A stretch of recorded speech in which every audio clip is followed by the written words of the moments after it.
Depuis la nuit des temps, l'humanité contemple le ciel nocturne, en quête de sens. Nous aspirons à comprendre notre place dans ce vaste cosmos. Pourtant, une question nous hante. Que se cache-t-il derrière le voile de la mort? Est-ce une fin, une cessation d'être? Ou est-ce quelque chose d'entièrement différent? Quelque chose que nos esprits peinent à saisir?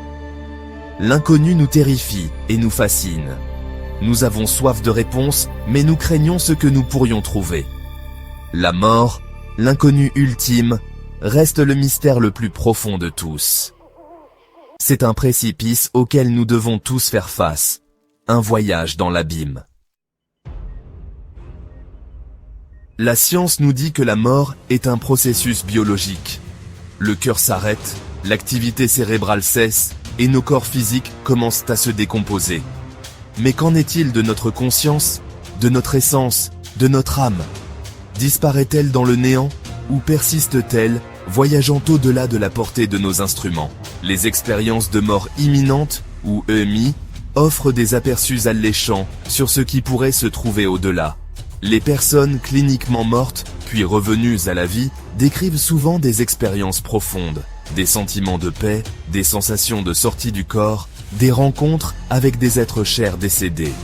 Alors que la science a du mal à expliquer ces phénomènes, ils suggèrent une réalité au-delà de notre compréhension actuelle, laissant entendre que la conscience pourrait ne pas être liée au corps physique. Ces récits ne seraient-ils que de simples hallucinations, des jeux d'un cerveau mourant? Ou sont-ils des murmures de l'au-delà, des messages d'un royaume au-delà de notre perception? Les philosophes se penchent sur les mystères de la vie et de la mort depuis des millénaires. Certains croient en la réincarnation, un cycle de mort et de renaissance qui nous relie tous dans une danse éternelle de l'existence. D'autres envisagent une vie après la mort, un royaume où nous retrouvons nos proches et poursuivons notre voyage sur un plan différent.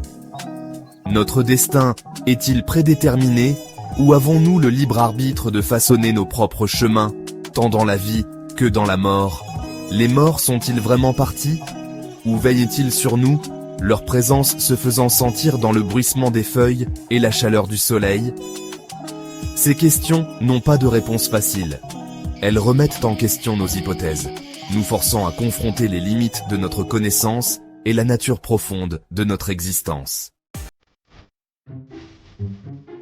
Imaginez, si vous le voulez bien, que la mort ne soit pas une fin, mais une transition.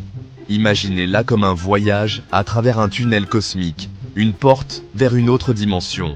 Ce pourrait être un royaume d'énergie pure, où notre conscience fusionne avec l'infini. Ou peut-être est-ce un lieu d'une beauté inimaginable, où le temps et l'espace n'ont aucune signification. Qu'est-ce qui nous attend de l'autre côté?